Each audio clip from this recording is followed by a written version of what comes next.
Hey there, guys. All right, today we are back with some more overly sarcastic productions, and this time we are returning to some history summarized. The Republic of Venice, featuring Suibhne, which I believe, if I'm remembering correctly, that is the proper way to pronounce that YouTuber's name. It's been a while since I've watched some of their videos, though. But anyways, before I dive in, make sure you go and check out the links in the description box below. I would love it if you joined the Discord and followed me over at Twitch, and also go and check out the gaming channel here on YouTube, where I upload old Twitch streams and dumb Twitch clips. The Republic of Venice.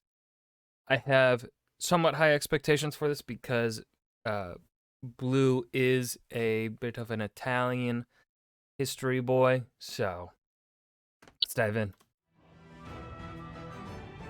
Welcome to Operation Odysseus, a naval history collaboration spanning 17 channels. Check the playlist in the description. Oh my god, I remember when this was a thing. Because this was before I was a reactor. Or stick around to the end to learn more. I remember this happening. I've got a question. Why on earth does Venice exist? Seriously, the thought of a 1,300-year-old city built in the middle of a lagoon, sitting on nothing but piles of wood, yet covered front to back in marble makes absolutely zero sense at face value. He's completely right with that statement. Nowadays, we can justifiably worry about what rising sea levels and over-tourism will do to this grand Haven't we been worrying about rising sea levels for Venice for like 100 years and they're still not underwater? Like, the sea level's rising, like, I don't, like, how concerned do we actually have to be? Architectural anomaly, but it's arguably a miracle that the city survived this long and even came to be in the first place. The Republic of Venice lasted from the 8th to the 19th century, surrounded by seemingly endless war, yet it maintained one stable and independent government for that entire run. To answer my rhetorical question and find out how this beautifully impossible city ever happened, let's do some history. In the centuries after the fall of Rome, Italy was somewhat of a no-man's land, changing hands between the Gothic kingdoms, the Byzantine Empire, and the Lombards. Around 600, the situation looked grim enough to convince the residents of Aquileia, Padua, and a few other surrounding cities to book it out of town and head for safer ground. Which is to say, not ground. More like Aquileia, am I right, Padua? Than to say, water. These refugees joined with local fishing villages to build up shelter on some of the islands in the Venetian lagoon. This turned out to be a winning strategy because the Curses! My only weakness! Small bodies of partially salinated water. Lombards were about as good at sailing as every other tribe of landlocked nomadic raiders. And beyond the Lombards, those few short miles between Venice and the shore proved the difference between safety and certain subjugation for 12 centuries. While the rest of the world was faffing about with walls like a bunch of dumb, boring idiots, Venice was sitting pretty behind its impenetrable megamoat. Pfft, walls. Yeah, right. These settlers had to do a lot more than just not get conquered, and the early history of Venice was pretty labor-intensive. Since the marshy tide of the saltwater lagoon regularly rose and dipped, the Venetians needed something more stable to build on, so they drove long wooden pilings deep into the swampy ground before leveling it off and covering it. Rather than rotting, the waterlogged wood actually petrified, turning it into a solid foundation of stone. Over the centuries, citizens built the islands of Venice from literally the ground up. They also had to sort out a government. For its first century and a half, Venice was still officially part of the Byzantine Empire, but practically speaking, they were pretty autonomous under their imperial parents. It was at the turn of the 8th century when the Byzantines signed off on Venice forming an independent republic. The first doge, or duke, that we can be sure of is Suibhne in 726, and he was unique among European rulers since he was elected. The doge was then overseen by tribunes with veto power and assisted by an assembly of noble citizens. But who exactly was electing him? Like, when we talk about elections from back before the modern day, really back before the 1900s, 1850s. Let's go back before the 1850s. No, let's go back, just plain back before the 1800s. Who exactly is voting and how are they voting? You know, I don't know what accent I'm doing. I don't know why. Oh God, I can't stop. Because I'm curious. Like, I don't like to just hear he was elected. Who elected him? Was it when you say he was elected, there is a certain expectation of wonder of like, okay, so the people elected him, but in reality of the situation of this time period of Venice, the people electing him does not seem likely in my eyes. Um, Seems more like I am going to assume, based on my knowledge of history, that he was elected by the nobility of Venice, the people in positions of power, and not by the people. But I should also be told that information, like exactly what is the voting process here in Venice. And several small councils to help with legislation and administration. For a medieval government, this amount of civic engagement, not to mention thorough checks and balances, is nothing short of jaw-dropping. But much like Venetian geography, the government was also born of necessity. See, being smack in the middle of two giant empires, Venice could either look to the Byzantines, towards the Franks, or stay neutral. And these three factions did everything they could to stop the other two from gaining an upper hand. The result was an inconceivably well-balanced government that ruled with almost no hiccups for over 1,000 years. This legendary stability earned Venice its famous nickname La Serenissima, the most serene.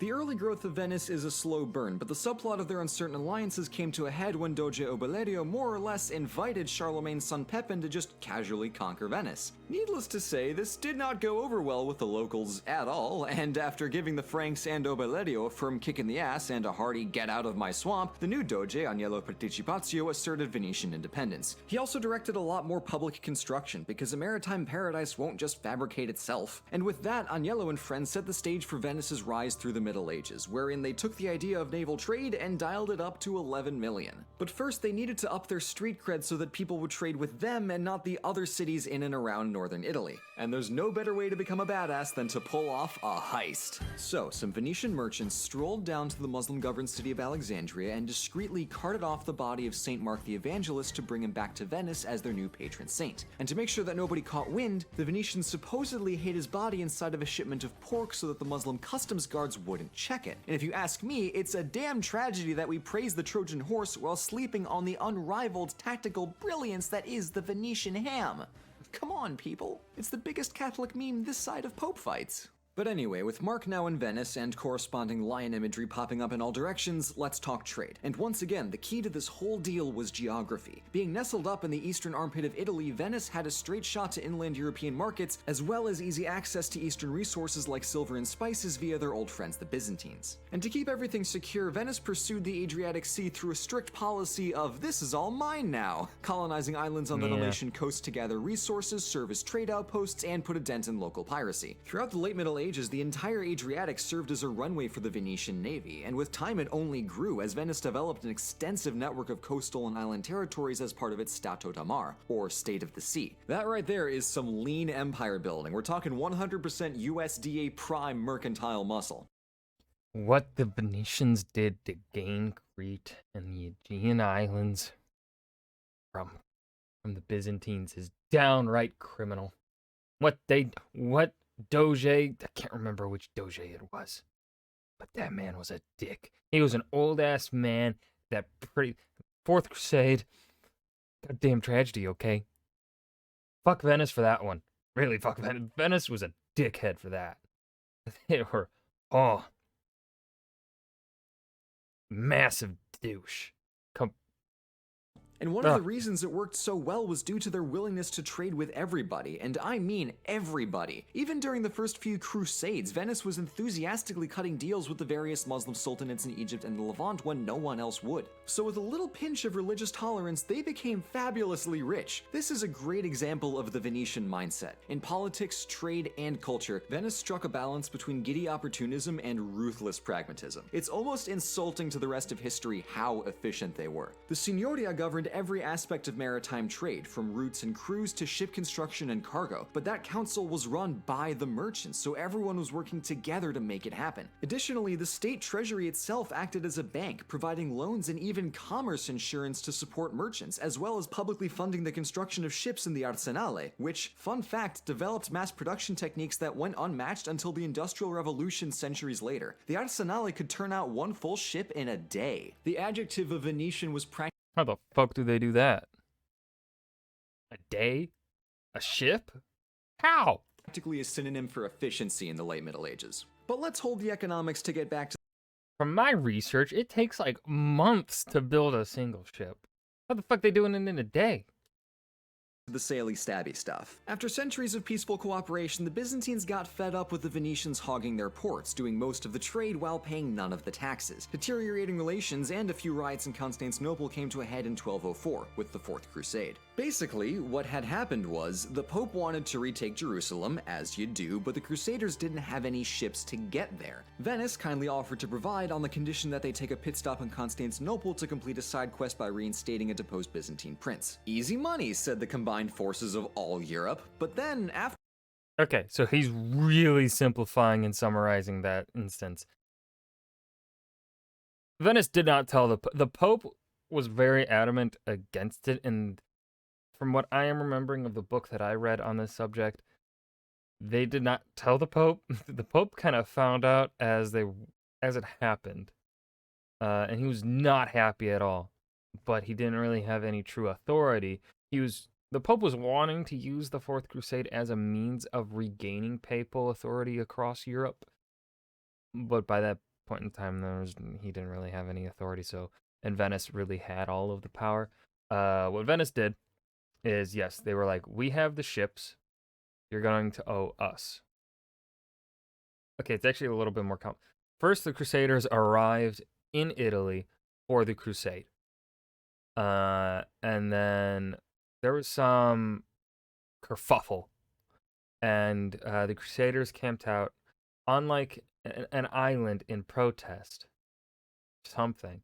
But the only way that they could remain fed and supplied was through Venice.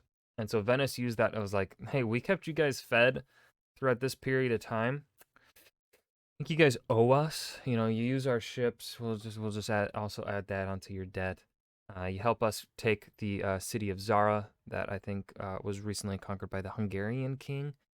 And then also do another thing. And then we'll take you to Egypt, because Egypt was undergoing a civil war at this time. So the Pope had thought, like, okay, we'll go for Egypt. We'll take Egypt, grain, food, and then from Egypt will be our base to retake the rest of the Holy Land, blah, blah, blah.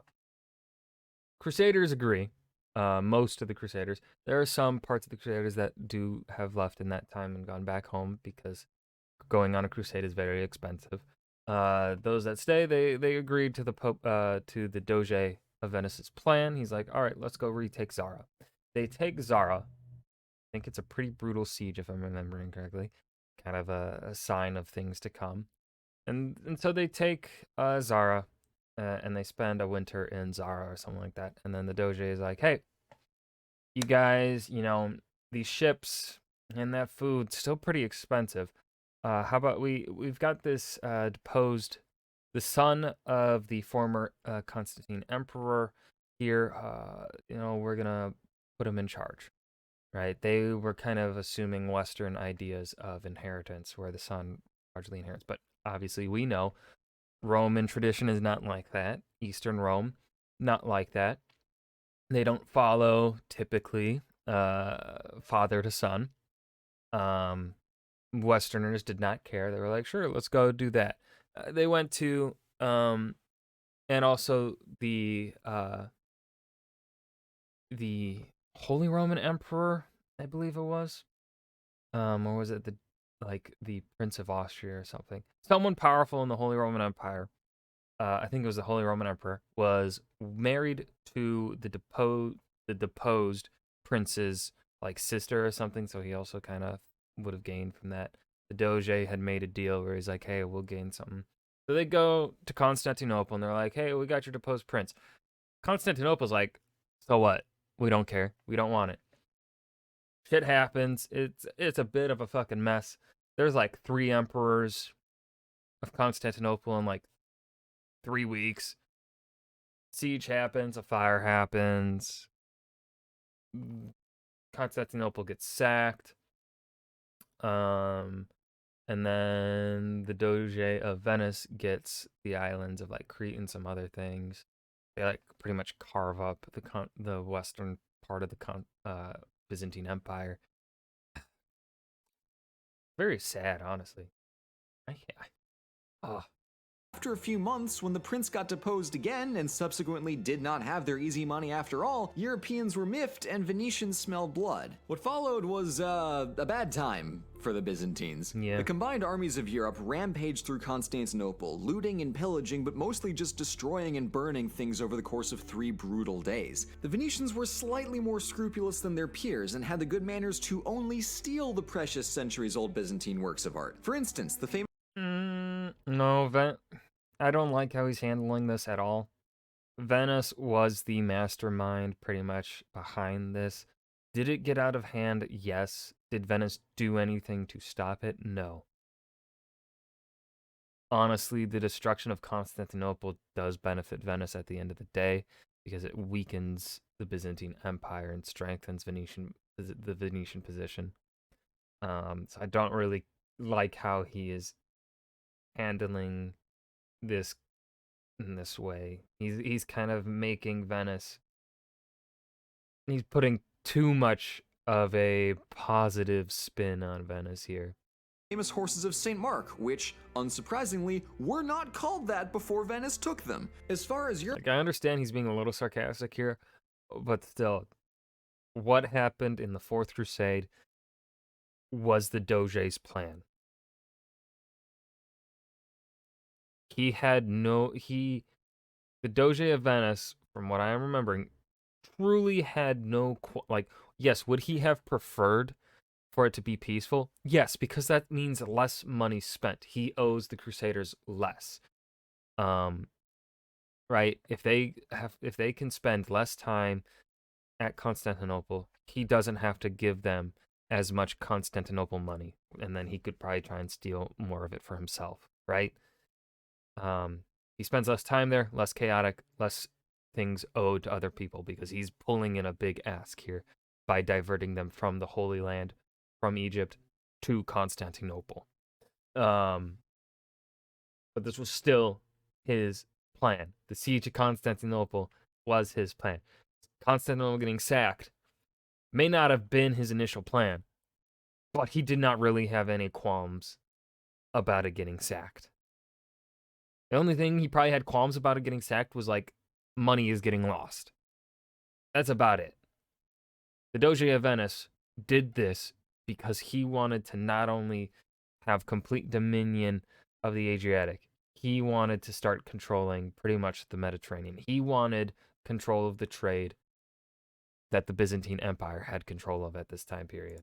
Europe was concerned Byzantine territory was now fair game for annexation, and Venice promptly ignored the mainlands to gobble up the Aegean Sea. I've seen this episode referred to as the shameful glory, and I think that's really the best way to read it. Great for Venetian pocketbooks in the short term, but overall a deeply terrible thing to do, especially to Okay, there we go. He's finally saying this part. Kind of should have said that at the beginning. parent state. Bad Venice. Bad. Over the next several decades, the true enormity of Byzantine wealth became apparent as Venice flooded with relics, books, artworks, and piles upon piles of coins. Throughout their history, Venetians had a reputation for going hard at lavish parties, and this did absolutely nothing to hinder that trajectory. They were the textbook definition of work hard, play hard. That's not to say that Venice never had bad luck, and the 13th and 14th centuries saw other powers try for a shot at the big Byzantine pie. Most notably, the Republic of Genoa across the peninsula arose as the biggest contender to Venetian maritime supremacy. But Genoa is a place that isn't Venice, so I'm kind of flying blind here, which means it's time to call in the cavalry. Ha! Take that, Thanos. Hiya, Sweeney. Welcome to the channel. Hey Blue, great to be here. Quick question.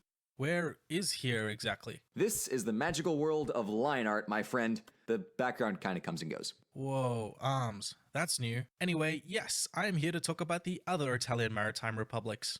You do know that there was other stuff happening in the medieval period besides Venice, right? I mean, people have told me that, yeah, but I didn't think they were serious. Yikes. Well, settle in because we're going to talk about the history of Genoa. Genoa was geographically speaking Venice's we got almost Sweeney's art exact in here opposite, too. on the other end of the Nice. Italian peninsula, and like Venice, she shared in the benefits of having her markets close to the European mainland, obviating the need for messy overland trade, which cost a heck of a lot more to accomplish and was widely less successful due to warfare and bandits.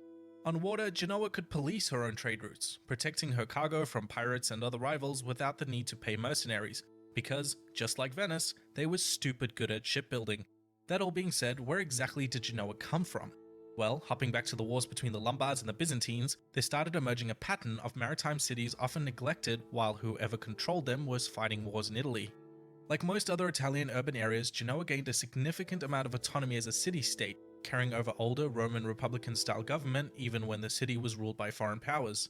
But through trade, the maritime republics flourished, building high walls to protect their cities and large navies to protect their merchant fleets. Venezia, Ragusa, Ancona, Amalfi, Gaeta, and Napoli all gained autonomy from the Byzantines, but Pisa and Genova, on the other hand, gained theirs from the Holy Roman Empire, since the Frankish conquest of the Lombards in the 8th century. Just as Venice dominated the Eastern republics and set up colonies in the Mediterranean basin, Genoa too defeated her rival Pisa and began sprinkling her own trade outposts all over the place, most notably during the Crusades. Genoa and Venice would fight 4 separate wars for dominance over the Mediterranean, and in the 4th war Genoa very nearly captured Venice itself, but which ultimately led to a Mexican standoff and both sides sued for peace. These wars absolutely exhausted both sides, and Genoa was never able to fully recover like Venice was, and soon became increasingly under the thumb of the expanding Kingdom of France. And that is just a brief overview of Genoese history. Thanks for having me on the channel, Blue. But wait, there's more! As a matter of fact, yes. You can click the link on screen to check out my video all about the maritime republics of medieval Italy. Thanks, Suibhne. With Genoa addressed, let's return back to my happy place, where Venice proceeds to dominate the 1400s as the single greatest mercantile superpower on Earth! Exhibit A, the Renaissance. Good times. While most of Italy, even artsy pants Florence, was in a near constant state of war, Venice had a comparatively peaceful century, as it maintained its overseas holdings and stretched out onto the Italian mainland for the first time, picking up nearby cities like Verona and Padua without a fight. With a few notable exceptions, Venice was able to maintain that terra firma for the next few centuries, and all that trade money shows because hot damn, those cities are gorgeous. Speaking of, I should probably talk about the city of Venice itself, since it's about here when it really came into its own. After hundreds of years of construction from basically nothing, Venice grew to over 100 islands. And as buildings were periodically replaced and restored, it developed a uniquely gorgeous combination of architectural styles. From Byzantine roots to experimentation with modified Gothic design and the development of Palladian neoclassicism to the adoption of Baroque, there's a staggering amount of scope and depth in Venetian architecture over time. And that's all on top of the streets being rivers. I could go on for a very long time, but this video is already pulling quadruple duty, so let's keep it moving. Renaissance, good time, art, great, but problem. After the Ottomans conquered Constantinople and started setting the terms of eastward trade, they got increasingly territorial with Venice, pushing them out of the Aegean and being harsher on trade agreements. Oh my god, it's almost like the Fourth Crusade had long-term consequences. Gasp! Anyway, even worse, Venice had to take up arms against the King of France and the Pope during the Italian Wars, but that is a mess of a story and it'll get its own video eventually. For now, safe to say those mainland holdings did come with some drawbacks. And finally, the worst news came from India by way of Portugal, when those wily Iberians found a direct sea route to Europe's favorite spice markets, circumventing Venice. Those are all well and terrible, but the biggest and longest lasting subplot here is the conflict with the Ottomans. The 16th century saw siege after siege as the Aegean islands dropped like dominoes. The big exception came at the Battle of Lepanto, where Spain and the Italians united, for once, against the Ottomans, thrashing their navy and stopping their westward expansion. They really made it look easy, if only they could have done that the other 20 times the Ottomans invaded. Well, Venice still held on to Crete, or Candia as it was called, through the mid-1600s, and it was a pretty cool place. After Constantinople fell to the Ottomans, Candia became a haven for Greek artists and scholars, and remained a bastion of Hellenic culture for 2 centuries, until the Ottomans took that one too. Yoink. So in these last 2 centuries, Venice was staying afloat. They no longer had the best navy, nor the entire Mediterranean in their pocket like they used to, and with trade pivoting towards the Atlantic, Venice just couldn't keep up their spot as a maritime superpower anymore. They were still independent, because lest we forget that city was untouchable, they were still having a grand old time with Carnevale every year, and because of their policy of neutrality, they were still friendly towards just about everyone. In the 16 and 1700s, Venice was without its military or economic power, but weirdly enough, because of all of these factors, the city became a nexus of international diplomacy and subsequently a hub of political. Many have accused later Republic Venice of being a harsh police state, but there are several reasons that this claim is weightless, in part because the broadly representative government didn't imprison anyone who wasn't proven guilty of an actual crime, and Venice did not treat civic disagreement as a crime. Careful, maybe. Police state, no. Okay, this is slightly problematic because of the assumption that of the proving of guilt, how certain can we be that the state of the Venetian state at this point in time is not fudging the their legal system to get certain people proven guilty of crime, right? Now, perhaps the people that accuse Venice of being a harsh police state are the ones making the assumption of uh, those being imprisoned are being wrongfully imprisoned and given and are being said to have committed crimes when they maybe perhaps did not. While Blue here is taking the opposite side of it and saying, um, he is assuming, at least this is the vibe I'm getting here. He is making the assumption that Venice is not fudging the law books and imprisoning people wrongfully. Now, of course, the reality of the situation is perhaps in between both sides here. Um, although my personal belief is gonna probably lean more towards the police state side of things. Because that's kind of something what we see with places wanting to retain control is they tend to be a bit harsher in the ways they tend to be more militaristic in the means of maintaining control the later on they get in life. Right, that's just something we kind of commonly see. Um, and of course, that also lends itself to ends up pushing them to why they fall apart because a harsh police state is not at all capable of being maintained for long term. Short term, sure. Long term, no. It's proven time and time again. So this is another statement in this video that I'm not quite liking, Blue. This is a very sumptuous kind of statement. Especially because of how old the records are, we can't say for certain one way or the other. Blue can, of course, believe this sort of thing. No problem at all with that. It's just I feel like the more realistic and likely outcome of this is that late Republic Venice is likely leaning more towards harsh police state than it is what Blue is arguing for here. Just because of the time period that it existed in, right? Like, sometimes we want to look back on things from the past and look at them a bit more hopefully. Fortunately, we can't do that. And then of course I've said this before.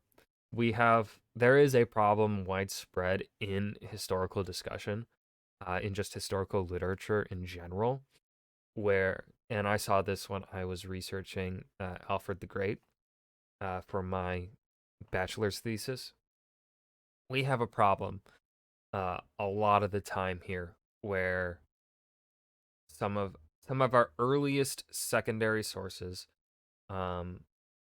people writing later on the time, like specifically when it comes to Alfred the Great, some of the first writings that came from historians would become like some of the earliest books that we look at from people that are not of the time period come from the Victorian era. The Victorian era hyperinflated Alfred the Great. They put him on like a super high pedestal.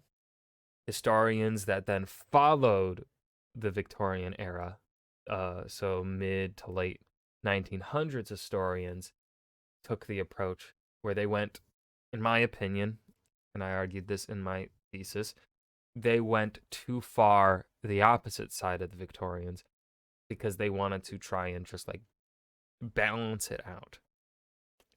Right? They swung the pendulum, in my opinion, too far to the other side. Now, of course, there are benefits to this, right? Because now, me as a historian, when writing that paper, I was able to look at the hyperinflated opinions of the Victorians, and then the perhaps overcorrection of mid to late 20th century historians, and then come to a middle ground. Well, also, and early 2000s, late 20 teens historians, because you want to use as new of sources as possible. Blah, blah, blah. So, yeah.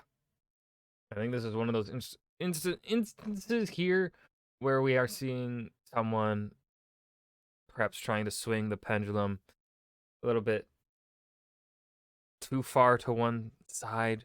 Hope that makes sense. Makes sense espionage, up in which here. is badass. But also, its cultural significance throughout Europe had never been higher. During the Enlightenment, Venice had some of the best art, music, literature, and architecture you could find anywhere. Venice was the capital of beauty. And to think, all this started 1,000 years beforehand in a swamp.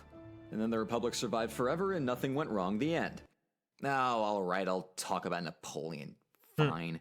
In 1797, after wrapping up the French Revolution, he brought the Bonaparty over to Italy. After an uncharacteristically abysmal attempt at diplomacy by an increasingly frail government, Venice was unable to protect itself from France, so the Republic abolished itself and surrendered to Napoleon, consigning the millennium-old government to an ignominious death for the sake of preserving the city. And that's the story of La Serenissima Repubblica di Venezia. In the following century, Venice came into Austrian hands before finally uniting with the Kingdom of Italy by the latter 1800s. If you visit the city today, you can still experience the ever-present and undying pride for one of the most extraordinary states in history. But to answer my question from the start, how and why did Venice last? Beyond what I've said before, I think it's because the Republic effectively leveraged its many strengths, and because Venetians always worked as a team regardless of how bad things got. Always for the good of the Republic rather than their individual benefit.